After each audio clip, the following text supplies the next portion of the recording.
checker at identifyepi.com and schedule a visit or call with your doctor to ask, "Can I have EPI?" Sponsored by AbbVie. The following is a test of the EAS. There we go.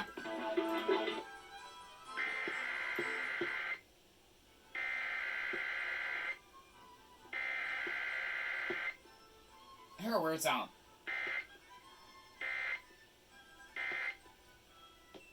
This station is testing its emergency alert equipment. The EAS provides timely emergency warnings. This station serves the extended Pittsburgh operational area. This concludes this EAS test.